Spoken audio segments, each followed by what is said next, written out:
అధికారం అడ్డం పెట్టుకుని వైసీపీ మాజీ ఎమ్మెల్యే ద్వారంపూడి చంద్రశేఖర్ రెడ్డి కాకినాడలో డాన్గా మారాడన్నారు టీడీపీ ఎమ్మెల్యే కొండబాబు.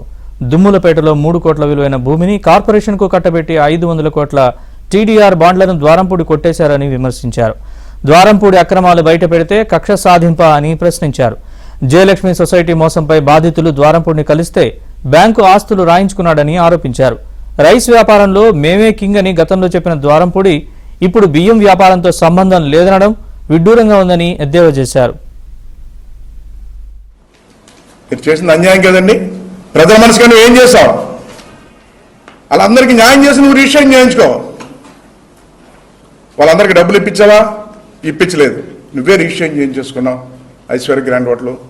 ఇలాగ నువ్వు అన్యాయం చేసి అక్రమాలు చేసి అవన్నీ కూడా ఆధారాలు చూపించి ఆ ప్రజలకు మేము అండగా నిలుస్తుంటే, ఈరోజు అధికారం వచ్చింది ఆధారాలతో చూపి బయట పెట్టి అండగా నిలుస్తుంటే మేము కక్షాదింపులు చేస్తున్నామా? మీరు చేశారు కక్షాదింపులు. మా తమ్ముడు రైస్ వ్యాపారం, మా రైస్ వ్యాపారం దాంట్లో కింగ్లు అన్నాడు. అక్కడ గొడవలు కడుతున్నా అని చెప్పాడు మీ ద్వారా. ఆ రోజు అలా అన్నాడు. మళ్ళీ వెంటనే ఈరోజు ఏం మాట్లాడుతున్నాడండి? మీరు చిన్నోను అంటున్నాడండి. ఇలా చూపుతున్నారు, చిన్నోను అంటున్నాడండి. వెంటనే మాట మార్చేస్తున్నారు. అధికారం ఉన్నప్పుడు ఒక మాట దోసేసుకుని, అధికారం లేనప్పుడు ఒక మాట. డాన్ అంటే తప్ప డాన్వే నువ్వు. ఇవన్నీ చేసినావు డాన్ అనకపోతే ఏమంటారు? ఇప్పుడు నేను చూపించిన అన్నీ చూసినావు డాన్ అనకపోతే ఏమంటారు?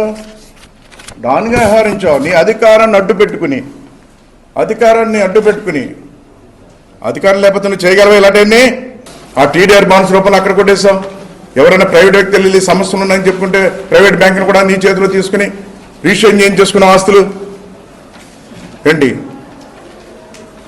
అదేవిధంగా ఇదంతా సంపాదించిన డబ్బంతా కూడా నీ ఇష్టం వచ్చినట్టు సంపాదించుకుని ఈరోజు మా మీద మళ్ళీ కక్షాదింపులు అంటున్నారు.